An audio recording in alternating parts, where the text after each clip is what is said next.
पेट के थरिया में लोटा पूरा धो धा के लोग पीते थे और क्या कहते थे? चरणामृत। वो चरणों की गंदगी है कि चरणामृत है? चरणामृत नहीं, चरणों की गंदगी को हम पी जाते थे। हे कोना हो कोना सब छिड़क दो, सब पूरा घर शुद्ध हो जाएगा। इस झूठ की व्यवस्था में क्या मिलता है? घंटा, दूसरा मिलता है नीचता और तीसरा मिलता है चरणामृत। तो बाबा साहब अम्बेडकर ने अंग्रेजों से कहा तुम भारत छोड़ के जा ही रहे हो तो जाते जाते एक संविधान का निर्माण कर दो, नहीं तो तुम ऐसे ही चले गए तो भैंस चराएगा, गडरिया भेड़ चराएगा, धोबी कपड़ा धोएगा, चमार चमड़े का काम करेगा। तो 389 सदस्यों का चयन होता है और 26 जनवरी 1950 को भारत का संविधान लागू होता है। वो कहता है मानव मानव एक समान, फ्रीडम ऑफ व्यवसाय। यानी तुम पहले भैंस चराते थे, भेड़ चराते थे, चमड़े का काम करते थे, बर्तन बनाते थे, तुम चाहो तो छोड़ करके MP बनो, MLA बनो, टीचर बनो, डॉक्टर बनो। तो बताइए हमको मनुस्मृति वाला संविधान चाहिए, हिंदू धर्म का संविधान चाहिए या बाबा साहब अम्बेडकर द्वारा बनाया हुआ संविधान चाहिए? कितने लोग तैयार है? हाथ खड़ा करके बताइए। इसी संविधान से शादी करके आप अपने बच्चों की शादी कर लीजिए, गृह प्रवेश कर लीजिए, कोई मर गया संविधान शपथ पढ़ दीजिए, हो जाएगा। पंडित रात भर जगाता है, मंत्र संस्कृत पढ़ता है, अब पैसा हिंदी मांगता है। आपको धागा पहनाता क्या बोलता है? एन बंधु बलि राजा दान मंद्रो महाबला तेन तो हम प्रतिबद्ध में न रक्षे। माचल माचल, जिस धागे से आपके राजा दान बिन बाली को हम लोगों ने गुलाम बनाया, उसी धागे से हम आपको गुलाम बना रहे हैं। माचल मत, हिल्ला मत, हिल्ला मत, गुलामी में पड़े रहो। अहिर हो तो भाई चला के दूध के पहुंचाओ और कोई काम मत करो, नहीं तो ब्रह्मा जी नाराज हो जाएंगे। धागा क्या है? गुलामी का प्रतीक। कुत्ता दो तरह का होता है, एक पालतू एक फालतू। पालतू के गले में पट्टा रहता है, फालतू खुला घूमता है। ब्राह्मण आपके हाथ का धागा दूर से देख के समझ जाता है कि ये हमारी झूठ की व्यवस्था का फालतू। कुत्ता बोलना ठीक नहीं है, मैं भी पहनता था।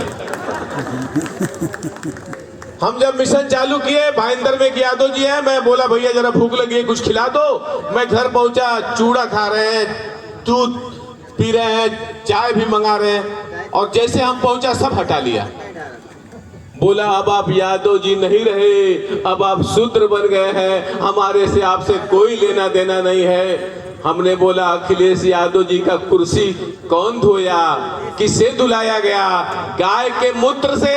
हिंदू धर्म में आपका स्थान क्या है? मूत्र से भी नीचे। बताइए उस धर्म में रहेंगे? जब मैं उनको समझाया, सावित्रीबाई फुले जयंती रखा था यही भांडुप में, मौर्या हाल में, तो चाय भी पिलाया, चूड़ा भी खिलाया और 500 रुपया भी दिया। बताइए झूठ की व्यवस्था में ज्ञान की देवी कौन है? जय हो सरस्वती माई, जो स्कूल खोला ही नहीं, जो रियल में स्कूल खोली 1848 में, वो पढ़ाने गई तो लोगों ने कहा तुम हिंदू धर्म की डाइन हो, हिंदू धर्म के अंदर शूद्र को पढ़ाना, नारी को पढ़ाना पाप है, तुम पाप कर रही हो। उसने बोला मैं पाप करूंगी, मुझे घर से निकाल दिया जाए। वो घर से निकल जाती है। उसके बाद महाराष्ट्र के लोगों को मालूम है, डग्गर मारते, डग्गर यानी पत्थर से मारते हैं।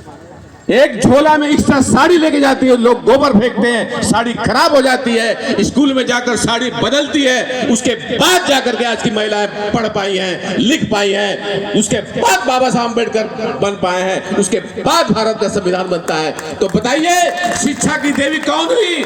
सरस्वती हुई या सच की व्यवस्था में सावित्रीबाई फुले हुई? सावित्रीबाई फुले की जयंती 3 जनवरी को आप लोग मनाएंगे कि नहीं मनाएंगे?